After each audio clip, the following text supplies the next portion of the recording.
Assalamualaikum warahmatullahi wabarakatuh. Kita bertemu lagi dalam mata kuliah Hukum Pendaftaran Tanah. Pada kesempatan ini kita akan mengambil tema tentang ketentuan umum pendaftaran tanah. Adapun itu mengenai ketentuan umum pendaftaran tanah adalah sebagai berikut. Ya, sejak diundangkan UU PA atau Undang-Undang Pokok Agraria, ya, berlaku hukum agraria nasional. Jadi, pada tanggal 24 September 1960 disahkan Undang-Undang Nomor 5 Tahun 60 tentang Peraturan Dasar Pokok-pokok Agraria. Ya. Nah, undang-undang inilah lebih dikenal dengan sebutan Undang-Undang Pokok Agraria atau biasa disingkat UU PA.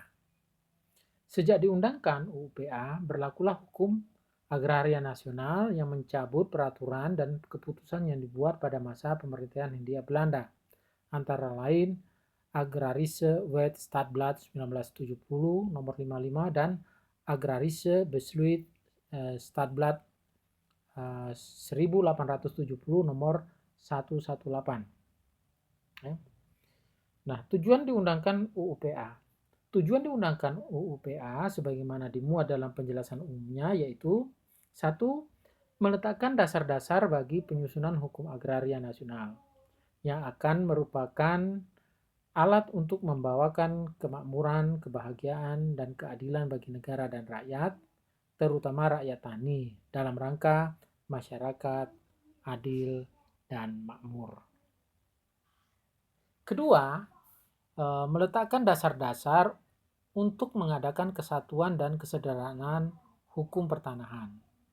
Sedangkan yang ketiga, meletakkan dasar-dasar untuk memberikan kepastian hukum mengenai hak-hak atas tanah bagi rakyat seluruhnya.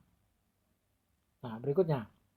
Salah satu tujuan diundangkan UU PA dapat terwujud melalui dua upaya, ya, seperti dinyatakan oleh Urip Santoso tahun 2010 halaman 2. Jadi, pemberian jaminan kepastian hukum mengenai hak-hak atas tanah bagi seluruh rakyat Indonesia yang menjadi salah satu tujuan diundangkan UU PA dapat terwujud melalui dua upaya. Pertama, 1. Tersedianya perangkat hukum yang tertulis, lengkap, dan jelas yang dilaksanakan secara konsisten sesuai dengan jiwa dan ketentuan-ketentuannya. Nah, yang kedua, penyelenggaraan pendaftaran tanah yang memungkinkan bagi pemegang hak atas tanah untuk dengan mudah membuktikan hak atas tanah yang dikuasainya. Dan bagi pihak yang berkepentingan seperti calon pembeli dan calon kreditor untuk memperoleh keterangan yang diperlukan mengenai tanah yang menjadi objek perbuatan hukum yang akan dilakukan, serta bagi pemerintah untuk melaksanakan kebijaksanaan pertanahan. Kemudian pendaftaran tanah untuk memberi jaminan kepastian hukum, ya, disebut reh kadaster atau legal kadaster. Jadi pendaftaran tanah yang bertujuan memberikan jaminan kepastian hukum dikenal dengan sebutan reh kadaster atau legal kadaster. Jaminan kepastian hukum yang hendak diwujudkan dalam pendaftaran tanah ini meliputi kepastian status hak yang didaftar, kepastian subjek hak, dan kepastian objek hak. Pendaftaran ini menghasilkan sertifikat sebagai tanda bukti haknya. Kebalikan dari pendaftaran tanah yang reh kadaster adalah fiskal kadaster, yaitu pendaftaran tanah yang bertujuan untuk menetapkan siapa yang wajib membayar pajak atas tanah. Pendaftaran tanah ini menghasilkan surat tanda bukti pembayaran pajak atas tanah, yang sekarang dikenal dengan sebutan Surat Pemberitahuan Pajak Terutang, Pajak Bumi dan Bangunan atau SPPT PBB. Nah, begitu. Ya. Kemudian UU PA mengatur pendaftaran tanah yang bertujuan untuk memberikan jaminan kepastian hukum. pendaftaran tanah ini menjadi kewajiban bagi pemerintah maupun pemegang hak atas tanah. Ya. Ketentuan kewajiban bagi pemerintah untuk menyelenggarakan pendaftaran tanah di Republik ini diatur dalam pasal 19 UU PA. Ya, gitu. Selanjutnya, kewajiban pemegang hak milik mendaftarkan tanahnya. Ya, itu sesuai ketentuan pasal 23 UU PA. Jadi UU PA juga mengatur kewajiban bagi pemegang hak milik, pemegang hak guna usaha, dan pemegang hak guna bangunan untuk mendaftarkan hak atas tanahnya. Kewajiban bagi pemegang hak milik atas tanah untuk mendaftarkan tanahnya diatur dalam pasal 23 UU PA, yaitu ya, 1. Hak milik, demikian pula setiap peralihan, hapusnya, dan pembebanannya dengan hak-hak lain yang harus didaftarkan menurut ketentuan-ketentuan dalam pasal 19. 2. Pendaftaran, ayat 2-nya, pendaftaran termaksud dalam ayat 1 merupakan alat pembuktian yang kuat mengenai hapusnya hak milik serta sahnya peralihan dan pembebanan hak tersebut. Jadi itu. Selanjutnya kita akan berbicara pengertian, asas, tujuan, dan manfaat pendaftaran tanah.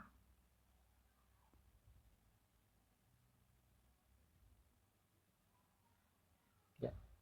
Jadi pendaftaran tanah berasal dari kata kadaster, ya, seperti yang dinyatakan oleh AP Parlindungan. Jadi meskipun UU PA mengatur pendaftaran tanah, namun tidak memberikan pengertian apa yang dimaksud dengan pendaftaran tanah.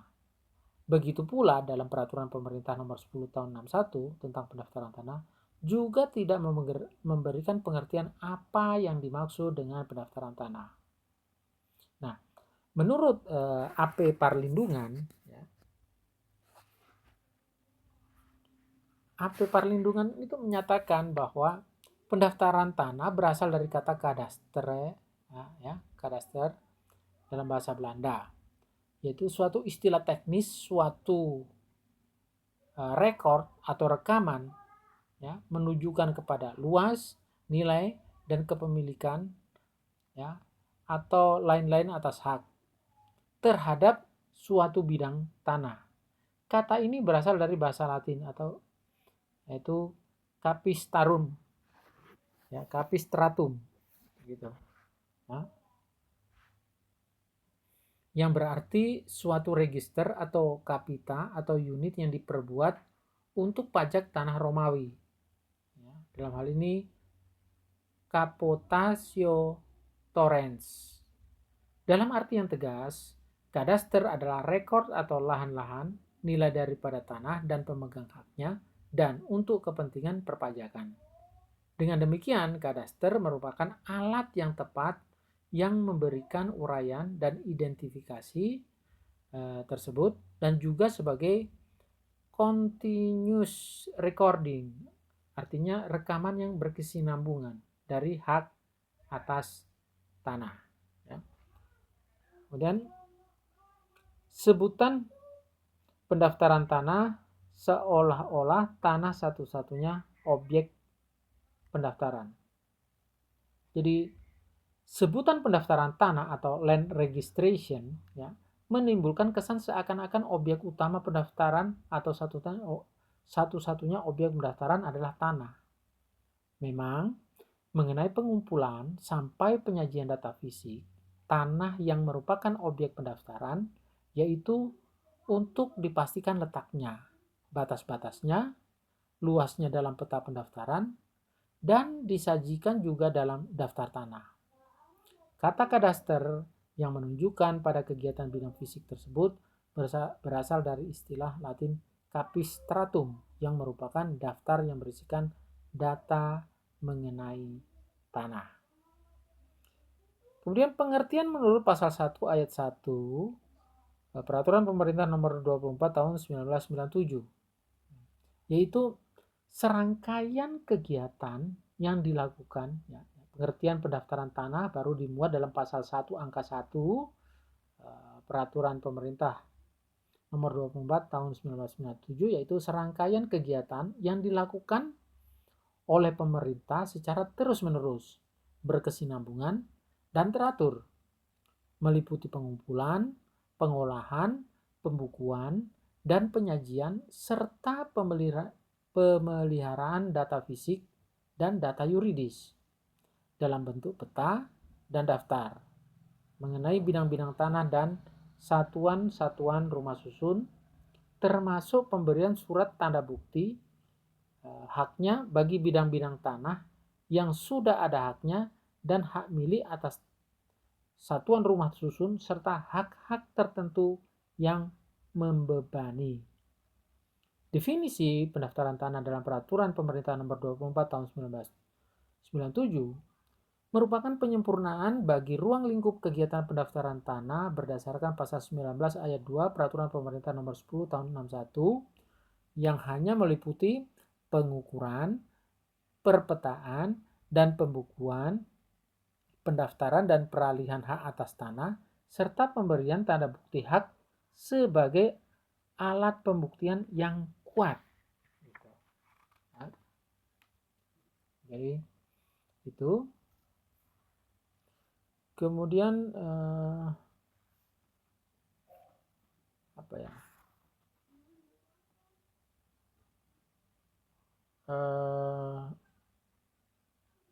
Asas speciality dan asas open barheit atau asas publisitas seperti yang diungkapkan oleh Sudikno Mertokusumo. Nah, Sudikno Mertokusumo menyatakan bahwa dalam pendaftaran tanah dikenal dua macam asas, yaitu pertama asas speciality, ya. Ini artinya pelaksanaan pendaftaran itu diselenggarakan atas dasar peraturan perundang-undangan tertentu yang secara teknis menyangkut masalah pengukuran, pemetaan, dan pendaftaran peralihannya. Oleh karena itu, dalam pendaftaran tanah dapat memberikan kepastian hukum terhadap hak atas tanah, yaitu memberikan data fisik yang jelas mengenai luas tanah, letak, dan batas-batas tanah. Yang kedua adalah asas open barheit atau asas publisitas. Asas ini memberikan data yuridis tentang siapa yang menjadi subjek haknya, apa nama hak atas tanah, serta bagaimana terjadinya peralihan dan pembebanannya. Data ini sifatnya terbuka untuk umum, artinya setiap orang dapat melihatnya. Berdasarkan asas ini, setiap orang berhak mengetahui data yuridis tentang subjek hak, nama hak atas tanah, peralihan hak, dan pembebanan hak atas tanah yang ada di kantor pertanahan kabupaten kota. Termasuk mengajukan keberatan sebelum sertifikat diterbitkan, sertifikat pengganti, sertifikat hilang, atau sertifikat yang rusak. Kemudian asas pendaftaran tanah dalam pasal 2 peraturan pemerintah nomor 24 tahun 97. Ya, meliputi asas sederhana, asas aman, asas terjangkau, asas mutakhir. Ya. Tuh. Nah, asas terbuka, kemudian asas terbuka. Nah, asas sederhana dimaksudkan agar ketentuan-ketentuan pokoknya maupun prosedurnya dengan mudah dapat dipahami oleh pihak-pihak yang berkepentingan, terutama para pemegang hak atas tanah. Asas aman ini dimaksudkan untuk menunjukkan bahwa pendaftaran tanah perlu diselenggarakan secara teliti dan cermat, sehingga hasilnya dapat memberikan jaminan kepastian hukum sesuai tujuan pendaftaran tanah itu sendiri. Ketiga, asas terjangkau. Nah, ini dimaksudkan keterjangkauan bagi pihak-pihak yang memerlukan, khususnya dengan memberikan kebutuhan dan kemampuan golongan ekonomi lemah. Pelayanan yang diberikan dalam rangka penyelenggaraan pendaftaran tanah harus bisa terjangkau oleh pihak yang memerlukan. Asas keempat adalah asas mutakhir. Asas ini dimaksudkan kelengkapan yang memadai dalam pelaksanaannya dan kesinambungan dalam pemeliharaan datanya. Data yang tersedia harus menunjukkan keadaan yang mutakhir. Untuk itu, diikuti kewajiban mendaftar dan pencatatan perubahan-perubahan yang terjadi di kemudian hari. Asas ini menurut dipeliharanya data pendaftaran tanah secara terus-menerus dan berkesinambungan. Sehingga data yang tersimpan di kantor pertanahan selalu sesuai dengan keadaan yang ada di lapangan. Kemudian asas terbuka. Asas ini dimaksudkan agar masyarakat dapat mengetahui atau memperoleh keterangan mengenai data fisik dan data yuridis yang benar setiap saat di kantor pertanahan kabupaten kota.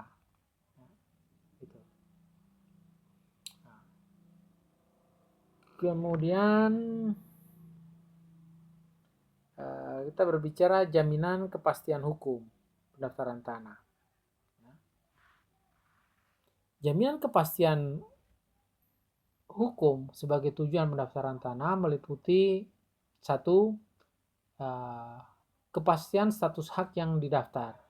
Artinya, dengan pendaftaran tanah akan dapat diketahui dengan pasti status hak yang didaftar. Misalnya, hak milik, hak guna usaha, hak guna bangunan, hak pakai, hak pengelolaan, hak tanggungan, hak milik atas satuan rumah susun, atau tanah wakaf. Nah, yang kedua, ya, kepastian subjek hak. Artinya dengan pendaftaran tanah akan dapat diketahui dengan pasti pemegang haknya, apakah perseorangan, ya, warga negara Indonesia atau orang asingnya yang berkedudukan di Indonesia, ya, atau sekelompok orang secara bersama-sama atau badan hukum, misalnya badan hukum privat ataupun badan hukum publik. Ketiga, ya, kepastian objek hak. Artinya dengan pendaftaran tanah akan dapat diketahui dengan pasti letak tanah, batas-batas tanah, dan ukuran luas tanah. Letak tanah berada di jalan, ya, atau kelurahan desa, kecamatan, kabupaten kota, dan provinsi mana. Batas-batas tanah meliputi sebelah utara, selatan, timur, dan barat perbatasan. Ya, dengan tanah siapa atau tanah apa atau ukuran luas tanah dalam bentuk meter persegi. Ya. Untuk memberikan jaminan kepastian hukum dan perlindungan hukum dalam pendaftaran tanah, kepada pemegang bersangkutan diberikan sertifikat sebagai tanda bukti haknya. Nah, kemudian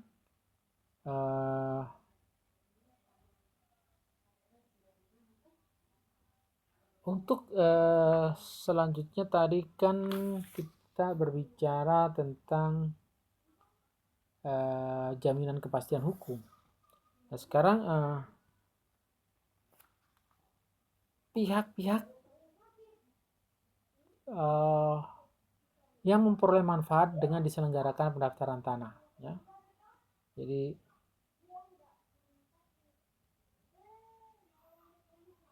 pihak-pihak yang memperoleh manfaat dengan diselenggarakan penyelenggaraan tanah, pertama, satu, manfaat bagi pemegang hak, ya.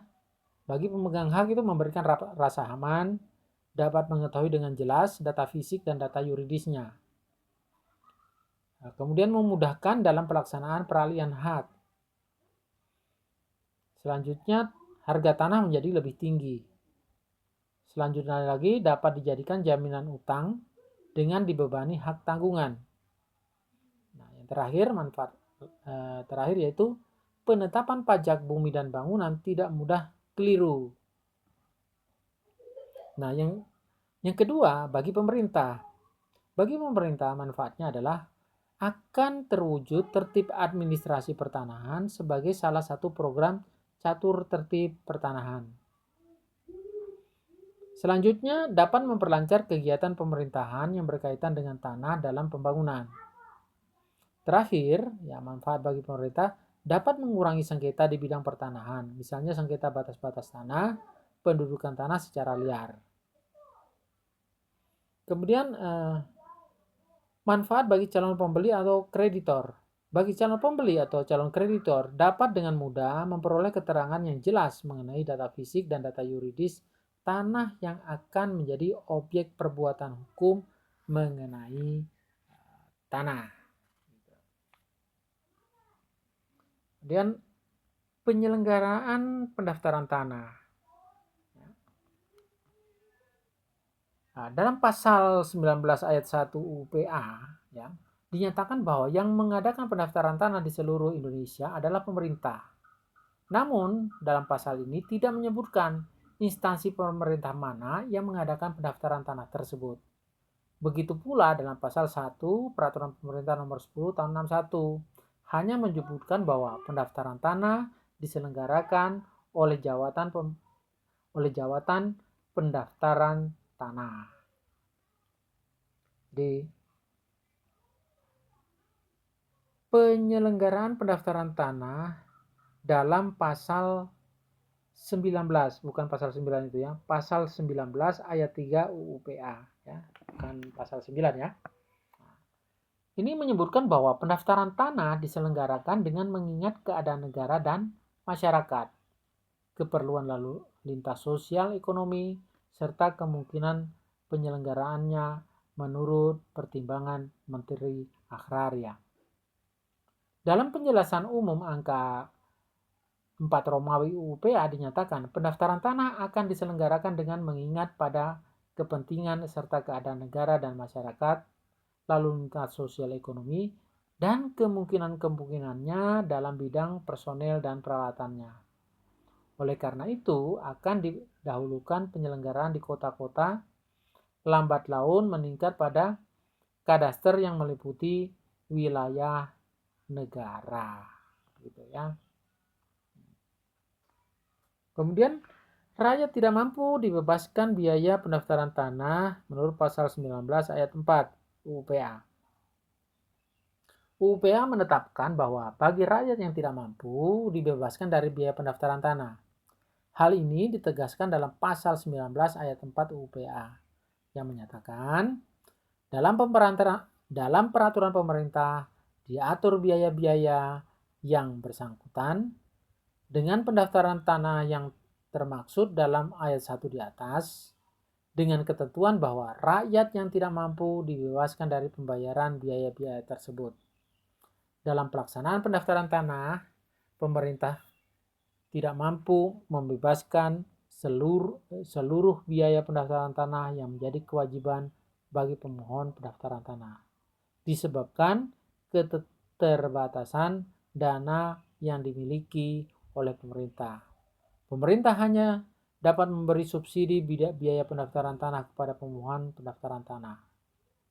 Contoh, pendaftaran yang biayanya disubsidi oleh pemerintah adalah proyek Operasi Nasional Agraria atau PRONA berdasarkan Keputusan Menteri Dalam Negeri Nomor 189 Tahun 81 tentang Proyek Operasi Agraria Nasional dan pendaftaran tanah secara sistematik melalui adjudikasi.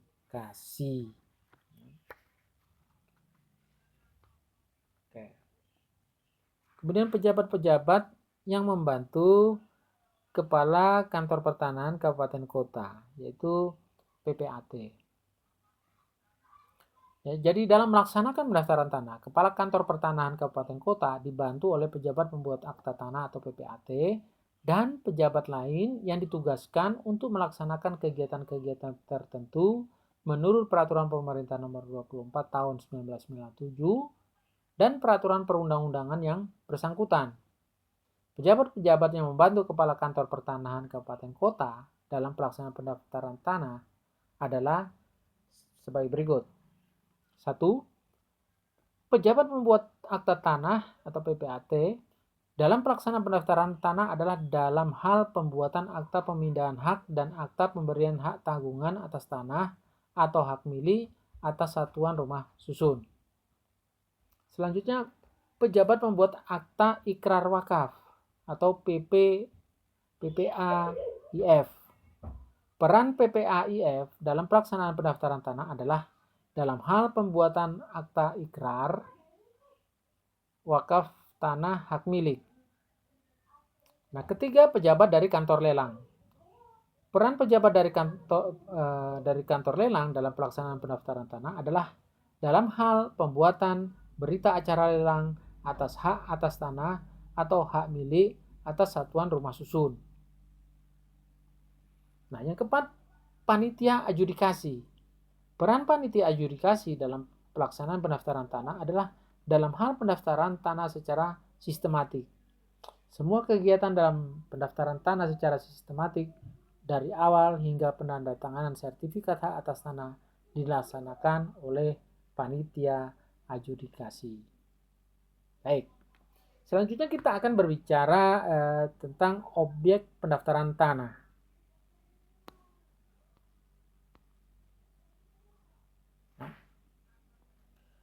Nah, dalam UPA mengatur bahwa hak-hak atas tanah yang didaftar hanyalah hak milik, ya, diatur dalam pasal 23. Hak guna usaha diatur dalam pasal 32. Hak guna bangunan diatur dalam pasal 38. Dan hak pakai diatur pasal 41. Sedang hak sewa untuk bangunan tidak wajib didaftar. Nah, menurut pasal 9 Peraturan Pemerintah Nomor 24 Tahun 97, objek pendaftaran tanah adalah sebagai berikut. 1. Hak milik. Hak milik adalah hak turun-temurun, terkuat dan terpenuh yang dipunyai orang hak atas tanah dengan mengingat ketentuan pasal 6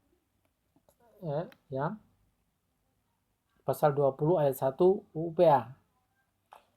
Nah, yang dapat mempunyai hak milik adalah pertama, warga negara Indonesia. Kedua, bank pemerintah atau badan keagamaan dan badan sosial, ya. Peraturan Menteri Agraria Kepala BPN nomor 9 tahun 99 tentang tata cara pemberian atau pembatalan hak atas tanah negara dan hak pengelolaan. Kemudian hak guna usaha. Hak guna usaha adalah hak untuk mengusahakan tanah yang dikuasai langsung oleh negara dalam jangka waktu paling lama 35 tahun dan dapat diperpanjang paling lama 25 tahun guna perusahaan pertanian, perikanan, dan peternakan. Pasal 28 ayat 1 UPA. Nah, yang dapat mempunyai hak guna usaha adalah warga negara Indonesia, badan hukum yang didirikan menurut hukum Indonesia dan berkedudukan di Indonesia. Ya. Jadi berdasarkan Peraturan Pemerintah Nomor 40 Tahun 66 tentang hak guna usaha, hak guna bangunan, dan hak pakai atas tanah, jangka waktu hak guna usaha adalah untuk pertama kalinya paling lama 35 tahun, dapat diperpanjang dalam jangka waktu paling lama 25 tahun, dan dapat diperbaharui untuk jangka waktu paling lama 35 tahun. Selanjutnya hak guna bangunan. Hak guna bangunan adalah hak untuk mendirikan dan membangun bangunan-bangunan atas tanah yang bukan miliknya. Nah, miliknya sendiri dengan jangka waktu paling lama 30 tahun dan dapat diperpanjang untuk jangka waktu paling lama 20 tahun. Nah, yang dapat mempunyai hak guna bangunan adalah pertama, warga negara Indonesia. Kedua, badan hukum yang didirikan menurut hukum Indonesia dan berkedudukan di Indonesia. Dari asal tanahnya, hak guna bangunan dapat terjadi pada tanah-tanah negara, tanah hak pengelolaan, dan tanah hak milik. Selanjutnya hak pakai. Hak pakai adalah hak menggunakan atau memungut. Saya ulangi, hak pakai adalah hak untuk menggunakan dan atau memungut hasil dari tanah yang dikuasai langsung oleh negara atau tanah milik orang lain yang memberikan wewenang dan kewajiban yang ditentukan dalam keputusan pemberiannya oleh pejabat yang berwenang memberikan atau dalam perjanjian sewa menyewa atau perjanjian pengolahan tanah. Segala sesuatu asal tidak bertentangan dengan jiwa dan ketentuan UPA pasal 41 ayat 1. Gitu.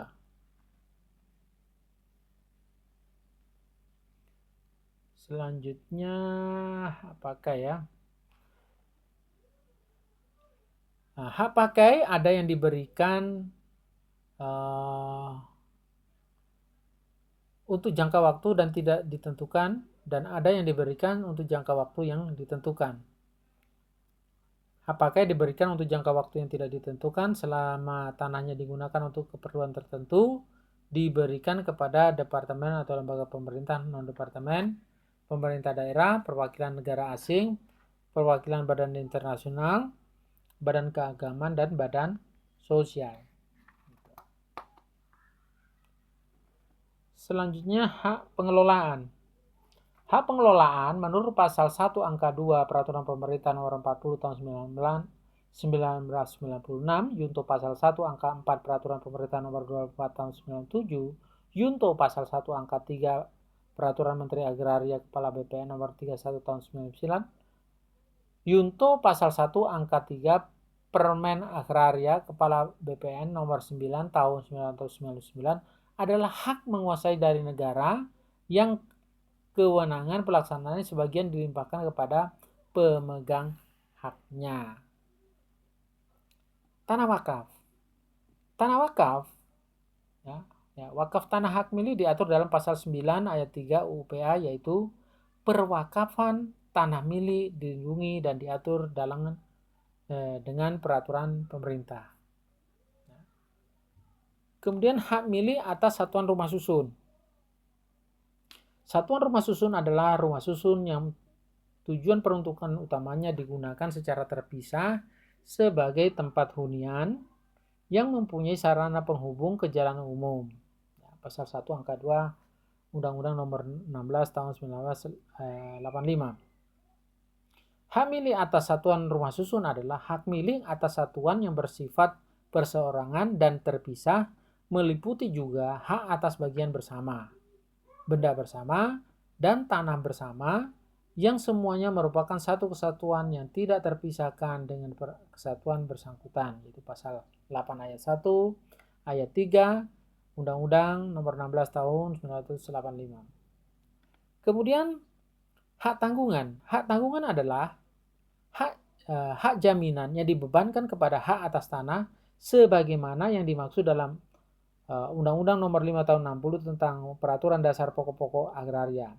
Berikut atau tidak berikut benda-benda lain yang merupakan satu kesatuan dengan tanah itu untuk pelunasan uang utang tersebut yang memberikan kedudukan yang diutamakan kepada kreditor tertentu terhadap kreditor lain.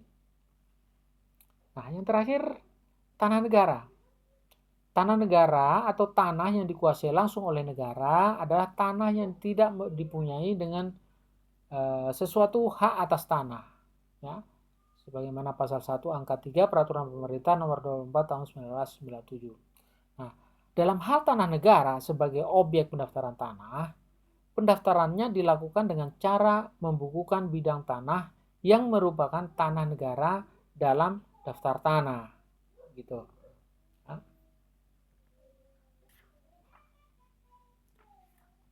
Selanjutnya, kegiatan pendaftaran tanah.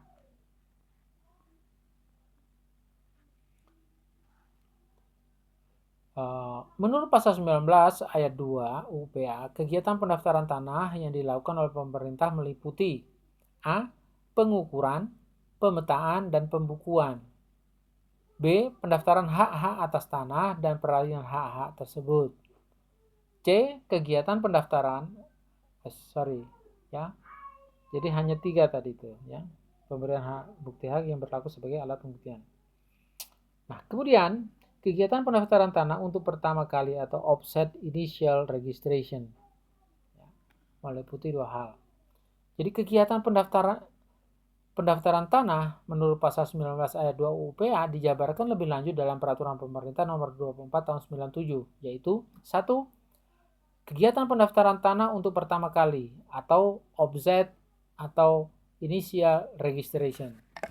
Jadi maksud dengan pendaftaran tanah untuk pertama kali adalah kegiatan pendaftaran tanah yang dilakukan terhadap objek pendaftaran tanah yang belum didaftar berdasarkan Peraturan Pemerintah Nomor 10 Tahun 61, ya, atau Peraturan Pemerintah Nomor 24 Tahun 97, ya.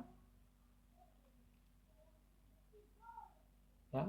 Kemudian pasal 1 angka 9 Peraturan Pemerintah Nomor 24 Tahun 1997. Nah, pendaftaran tanah untuk pertama kali dilaksanakan melalui pendaftaran tanah secara sistematik dan pendaftaran tanah secara sporadik. Nah, yang dimaksud pendaftaran tanah secara sistematik adalah kegiatan pendaftaran tanah untuk pertama kali yang dilakukan secara serentak, yang meliputi semua objek pendaftaran tanah yang belum didaftarkan dalam wilayah atau bagian wilayah suatu desa atau kelurahan. Ya. Pasal 1 angka 10 Peraturan Pemerintah Nomor 24 Tahun 1997. Selanjutnya pendaftaran tanah secara sporadik. Ini pengertiannya adalah kegiatan pendaftaran tanah untuk pertama kali mengenai suatu atau beberapa objek pendaftaran tanah dalam wilayah atau bagian wilayah tertentu atau bagian wilayah sesuatu desa, kelurahan secara individual atau massal. Dalam hal suatu desa atau kelurahan belum ditetapkan sebagai wilayah pendaftaran tanah secara sistematik, maka pendaftaran tanahnya dilaksanakan melalui pendaftaran tanah secara sporadik. Kemudian kegiatan pendaftaran tanah untuk pertama kali meliputi satu, pengumpulan dan pengolahan data fisik. Jadi untuk keperluan pengumpulan dan pengolahan data fisik dilakukan kegiatan pengukuran dan pemetaan. Kegiatannya meliputi 1. Pembuatan peta daftar pendaftaran. 2. Penetapan batas bidang-bidang tanah. Ketiga, pengukuran dan pemetaan bidang-bidang tanah dan pembuatan peta pendaftaran. Keempat, pembuatan daftar tanah. Daftar tanah adalah dokumen dalam bentuk daftar yang memuat identitas bidang tanah dengan suatu sistem penomoran. Pasal 1 angka 6 Peraturan Pemerintah Nomor 24 Tahun 1997. Gitu.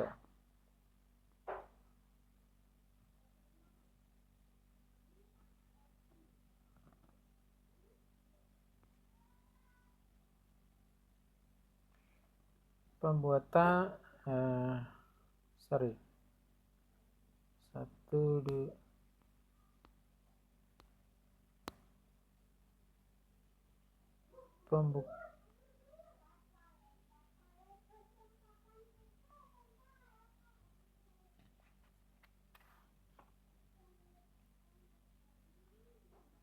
jadi kemudian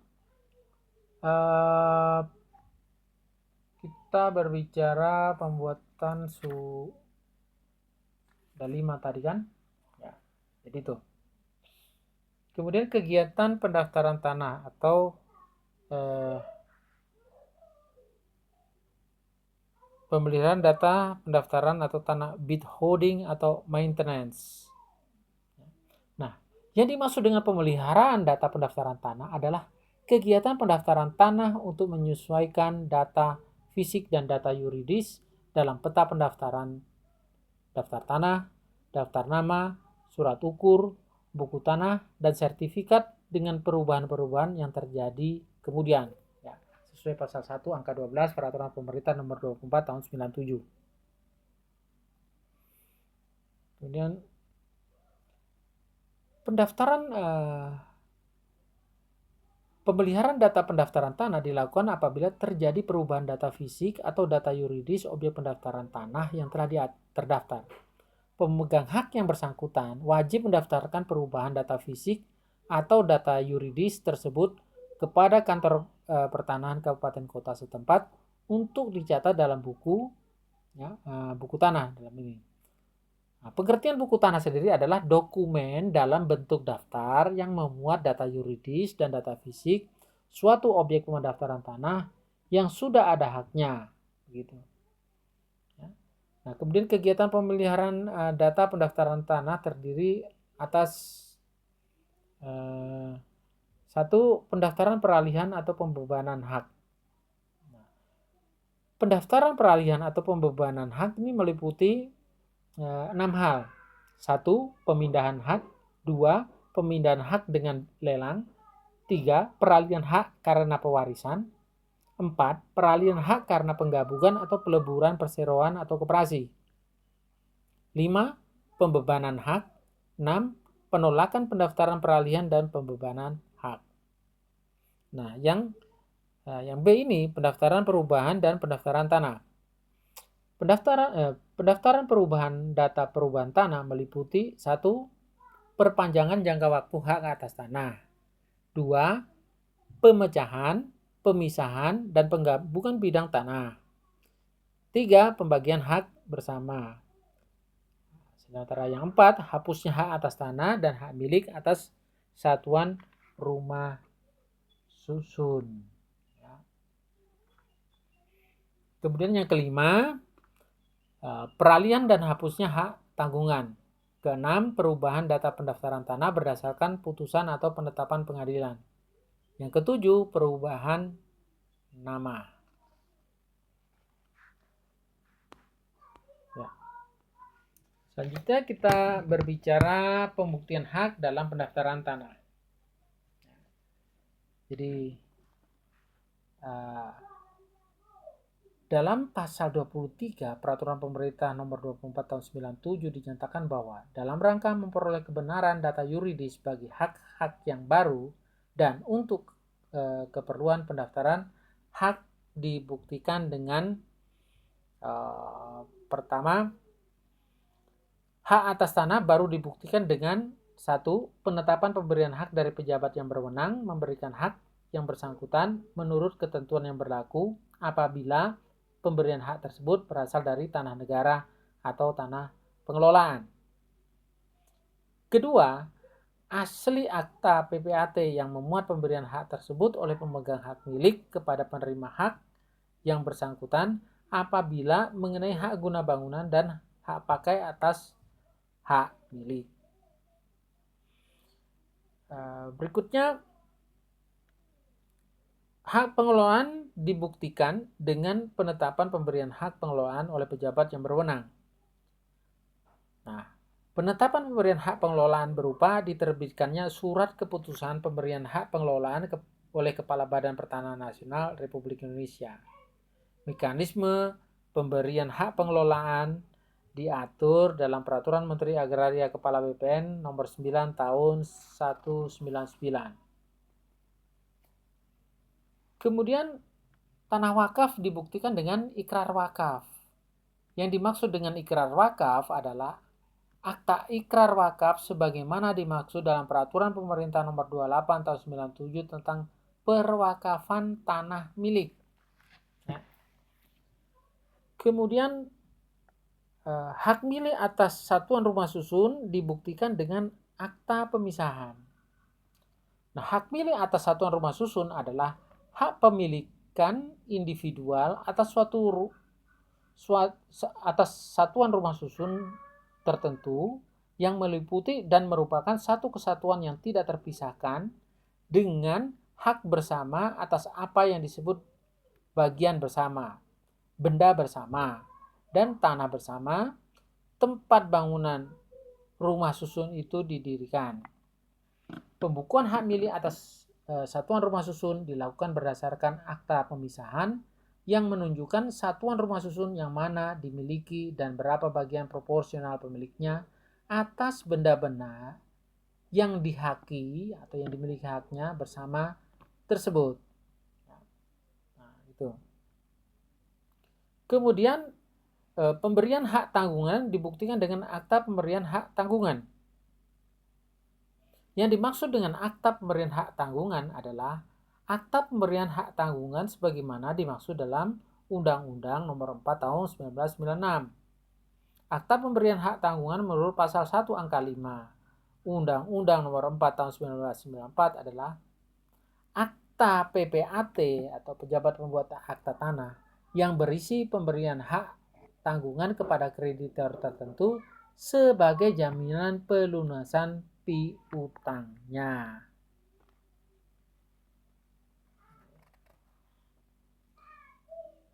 Selanjutnya, sertifikat sebagai tanda bukti hak.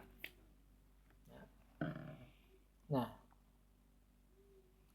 salah satu tujuan pendaftaran tanah sebagaimana ditetapkan pasal 3 Peraturan Pemerintah nomor 24 tahun 1997 adalah untuk memberikan kepastian hukum dan perlindungan kepada pemegang hak atas suatu bidang tanah, satuan rumah susun, dan hak-hak lain yang terdaftar agar dengan mudah dapat membuktikan dirinya sebagai pemegang hak yang bersangkutan.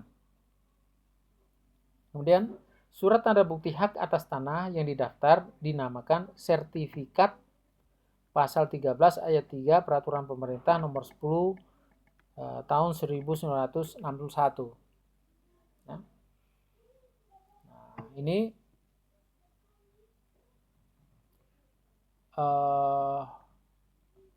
apa ya? Jadi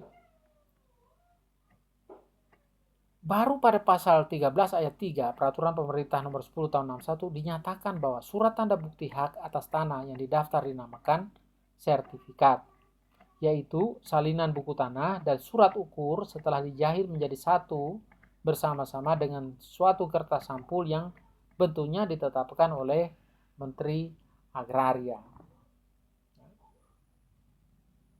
Nah, itu. Nah, selanjutnya, maksud diterbitkan sertifikat dalam kegiatan pendaftaran tanah untuk pertama kali.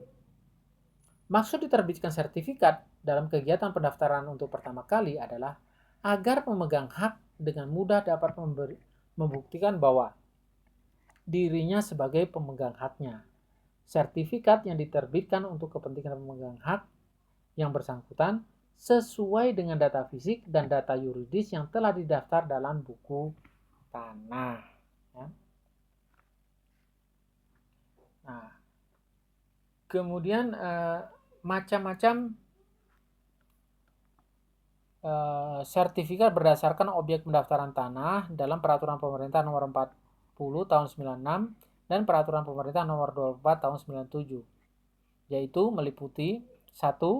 Sertifikat hak milik, sertifikat hak guna usaha, sertifikat hak guna bangunan atas tanah negara. Keempat, sertifikat hak guna bangunan atas hak pengelolaan. 5. Sertifikat hak pakai atas tanah negara. 6. Sertifikat hak pakai atas tanah hak pengelolaan. 7. Sertifikat tanah hak pengelolaan. 8. Sertifikat tanah wakaf. 9. Sertifikat hak milik atas satuan rumah susun. 10. Sertifikat hak tanggungan. Ya, itu. Macam-macam sertifikat. Kemudian dua sifat pembuktian sertifikat dalam pasal 32 Peraturan Pemerintah nomor 24 tahun 1997. Ya.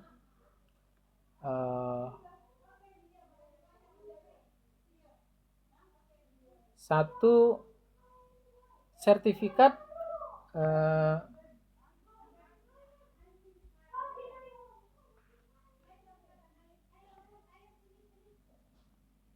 sertifikat merupakan surat tanda bukti hak yang berlaku sebagai alat pembuktian yang kuat mengenai data fisik dan data yuridis yang termuat di dalamnya, sepanjang data fisik dan data yuridis tersebut sesuai dengan data yang ada dalam surat ukur dan buku tanah yang bersangkutan.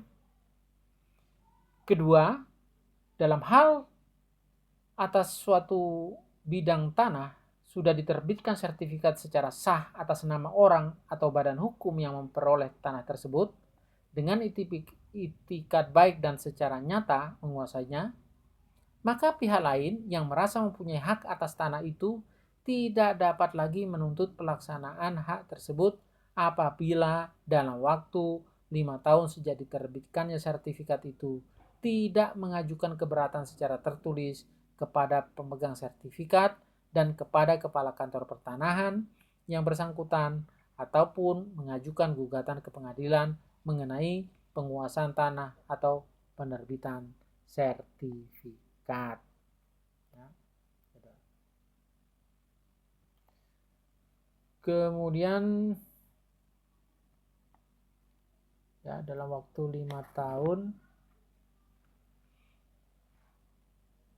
ya, dalam hal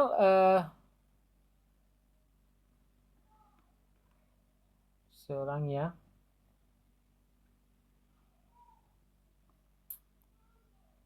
kemudian ketentuan pasal 32 ayat 1 Peraturan Pemerintah Nomor 24 tahun 1997 merupakan penjabaran dari ketentuan pasal 19 ayat 2 huruf C, ya, huruf C, pasal 23 ayat 2, pasal 32 ayat 2, pasal 38 ayat 2 UPA, ya, yang berisikan bahwa pendaftaran tanah menghasilkan surat tanda bukti yang berlaku sebagai alat pembuktian yang kuat. Gitu. Nah, berdasarkan ketentuan pasal 32 ayat 1 Peraturan Pemerintah Nomor 24 tahun 1997, maka sistem publikasi pendaftaran tanah yang dianut oleh sistem publikasi negatif, ya, jadi itu berdasarkan ketentuan pasal 32 ayat 1 PP nomor 24 tahun 97, ya, Peraturan Pemerintah nomor 24 tahun 97, maka sistem publikasi pendaftaran tanah yang dianut adalah sistem publikasi negatif. Sistem publikasi negatif yaitu sertifikat hanya merupakan surat tanda bukti hak yang bersifat kuat dan bukan merupakan surat tanda bukti hak yang bersifat mutlak. Hal ini berarti bahwa data fisik dan data yuridis yang tercantum dalam sertifikat mempunyai kekuatan hukum dan harus diterima hakim, ya, sebagai keterangan yang benar selama dan sepanjang tidak ada alat bukti lain yang membuktikan sebaliknya. Dengan demikian, pengadilanlah yang berwenang memutuskan alat bukti mana yang benar, dan apabila sertifikat tersebut tidak benar, maka diadakan perubahan dan pembetulan sebagaimana mestinya. Kemudian ketentuan pasal 32 ayat 1 Peraturan Pemerintah Nomor 24 tahun 97 punya kelemahan, yaitu negara tidak menjamin kebenaran data fisik dan data yuridis yang disajikan dan tidak adanya jaminan bagi pemilik sertifikat dikarenakan sewaktu-waktu akan mendapatkan gugatan dari pihak lain yang merasa dirugikan atas diterbitkannya sertifikat. Ya. Untuk menutupi kelemahan pasal 32 ayat 1 Peraturan Pemerintah Nomor 24 tahun 1997 dan untuk memberikan perlindungan hukum kepada pemilik sertifikat dari gugatan pihak lain dan menjadikannya sertifikat sebagai tanda bukti yang bersifat mutlak, maka dibuatlah ketentuan pasal 32 ayat 2 Peraturan Pemerintah Nomor 24 tahun 1997. Sertifikat sebagai surat tanda bukti, ya,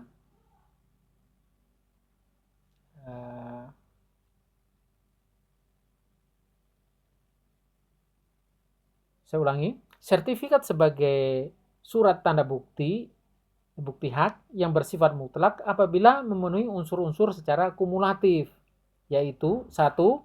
Sertifikat diterbitkan secara sah atas nama orang atau badan hukum. 2. Tanah diperoleh dengan itikat baik. 3. Tanah dikuasai secara nyata. Nah, yang keempat, terakhir, dalam waktu 5 tahun sejak diterbitkannya sertifikat itu, tidak ada yang mengajukan keberatan secara tertulis kepada pemegang sertifikat dan kepala kantor pertanahan kabupaten kota setempat, ataupun tidak mengajukan gugatan ke pengadilan mengenai penguasaan tanah atau penerbitan sertifikat. Ya, saya kira demikianlah materi yang kita bahas pada kesempatan kali ini, ya. terkait dengan tema kita hari ini mengenai ketentuan umum pendaftaran tanah.